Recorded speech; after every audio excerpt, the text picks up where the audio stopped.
It starts with curiosity, a child learning how a seed becomes food, a teenager discovering a love for science, a young person realizing they can make a difference in their community.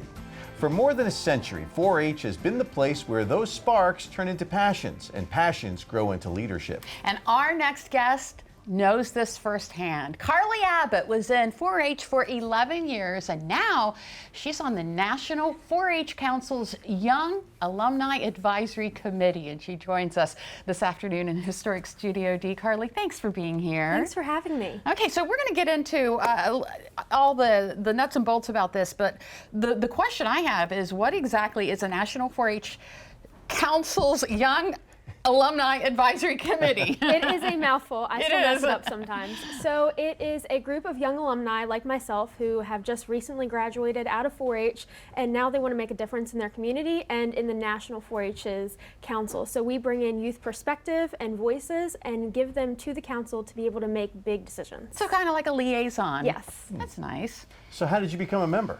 So I found out about it through a friend. Last year I was the Maryland-Delaware Watermelon Queen, and one of the past queens actually told me about it. She was on the council and gave me the application. So you have to get a recommendation from a 4-H educator, someone that's working in your state, or a volunteer that knows you very well, and then you have to write up why you think you would be the best at it, why, like, what your experiences has taught you, and then you submit it, you go through an interview process, and then you hear back. And you heard back positive. I heard back positive, thankfully. Yeah. Okay, so talk a little bit about your duties in this council. So my main duties, especially as a new member, are going to be alumni connections and then donor engagement projects, really showcasing 4-H and how our youth are beyond ready for their futures. Okay. So where did you find your passion for agriculture and for this kind of leadership? It started with my family. My great-grandfather was a farmer, and I really saw his love and passion for the industry. And then my parents and grandparents are all dedicated to public service. I saw their love for their community and wanted to be a part of it.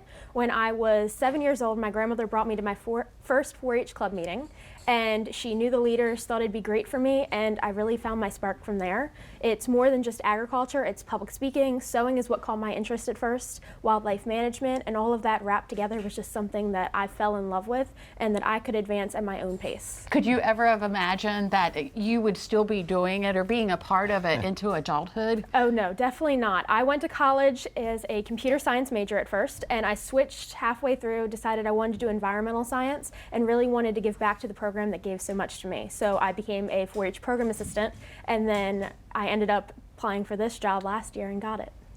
So what are you looking forward to the most of being involved with this committee?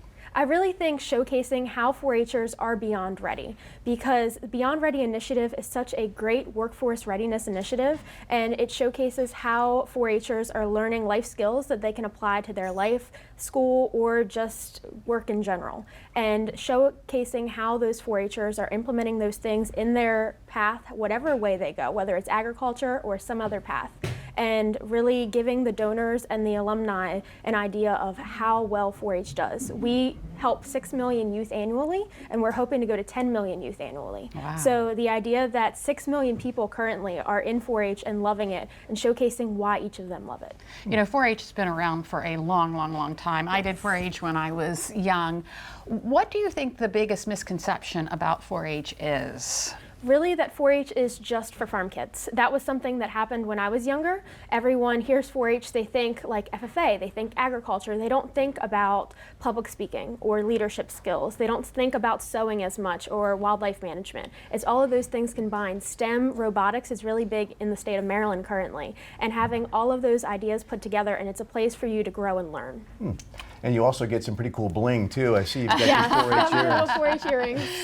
Yeah. So if somebody is interested in joining 4-H or have children who may be interested, what's the first step they take? So the first step would be reaching out to their local extension agency. You can do that by looking up whatever state you're in, Maryland, Delaware, University of Maryland, Delaware Extension, and it should take you to the local page, and you can look up 4-H from there. If not, you can always go to the National 4-H page, and you can find 4-H clubs near you. It'll bring you to your county page, and then you can contact them and get involved with whatever clubs you would enjoy. I have to admit, I had a lot of fun in 4-H. Camp was great. You still go to camp, Yes, right? we still do camp.